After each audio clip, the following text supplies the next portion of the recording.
Doctor صاحب نے دیے قرآن سے نہیں کوئی بھی بات کی، انہوں نے سائنسی طور پہ ثابت کیا ہے کہ خدا ہے اور کیوں ماننا ہے۔ تو مدارس کو تو میں سب کو کہتا ہوں کہ جو آپ کے پاس ہے وہ ہم جیسوں کے پاس نہیں ہے۔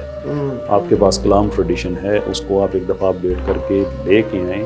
بہرحال اس کے ساتھ ساتھ جو کرٹیکل کوسچنز ہیں جو یونیورسٹیز میں لوگوں کو گمراہ کرنے کی کوشش کی جاتی ہے، کنفیوز کرنے کی کوشش کی جاتی ہے۔ اچھا سر، ڈاکٹر طاہر القادری صاحب نے جو ہے وہ شہر اعتکاف کے اندر جو ٹاپک رکھا ہوا تھا 10 دن خدا کو کیوں مانے، اور یہ اقدام آپ کو کیسا لگتا ہے کہ کسی بھی مذہبی اسکالر کی جانب سے اس ٹاپک پہ ڈبیٹ کرنا، اور وہاں ہر طبقے کے لوگ موجود تھے، ورکنگ کلاس بھی تھے، ہم خدا کو کیوں مانیں، اور لہر بھی آپ کو پتہ ہے یونیورسٹیز کے اندر آج کل یہ اسٹڈی سرکلز کے نام پہ یہ چیزیں ہو رہی ہیں، تو اس کو آپ کس طرح دیکھتے ہیں؟ جس طرح سب کو کرنا چاہیے۔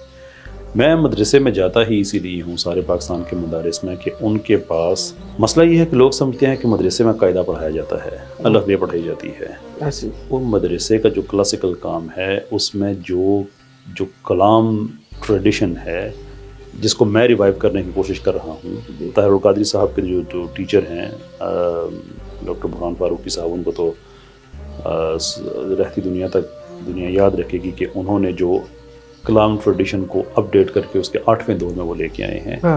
میری کوشش ہے اس کے 9ویں دور میں لے کے جانے کی، with lot of help of lot of people. یہ ایک آدمی کا کام نہیں ہے کہ ہم تو یہ چاہتے ہیں کہ مدارس میں جو کلام ٹریڈیشن ہے اس کو ہم فوکس ہی ایتھیزم، سیکولرزم، ان چیزوں پہ کریں، سبسٹنس اس کا اپڈیٹ ہو جائے، ضروری ہے اس کا مطلب۔ ایگزیکٹلی۔ تو مدارس کو تو میں سب کو کہتا ہوں کہ جو آپ کے پاس ہے وہ ہم جیسوں کے پاس نہیں ہے۔ آپ کے پاس کلام ٹریڈیشن ہے، اس کو آپ ایک دفعہ اپڈیٹ کر کے لے کے آئیں۔ اس لیول پہ ریشنل آرگومنٹیشن ہے، وجود خدا پہ جو دلائل ہیں ڈاکٹر صاحب نے دیے قرآن سے نہیں کوئی بھی بات کی، انہوں نے سائنسی طور پہ ثابت کیا ہے کہ خدا ہے اور کیوں ماننا ہے، اور اس پہ آپ کہہ چکے ہیں، اور یہ ضروری ہے سر۔ میں سمجھتا ہوں کہ آپ نہیں سمجھتے کہ بلکہ جمعے کے خطبوں میں بھی یہ چیزیں ہونی چاہیے، اور اب اس پہ ہر جگہ ہونا چاہیے۔ لیکن میں یہ نہیں چاہوں گا کہ سارا پاکستان اسی چیز کے پیچھے شروع ہو جائے، اس لیے کہ آپ یہ بھی نہیں کر سکتے کہ آپ اوورلی فلسافیکل اپروچ لے کے جو ہماری تھیولوجیکل یا جو ہماری کلچر ہے، جسے ریلیجن کہا جاتا ہے، تھیولوجی کا جو کلچر ہے وہ ریلیجن ہوتا ہے، اس کے پیچھے ہم چھوڑ دیں، چیزیں چھوڑ دیں، کیونکہ اسلام میں بہرحال بچوں کے حقوق ہیں، والدین کے حقوق ہیں، حقوق اللہ ہیں، یہ ساری چیزیں یہ بھی مسجد کے ممبر سے یہ آنی چاہیے۔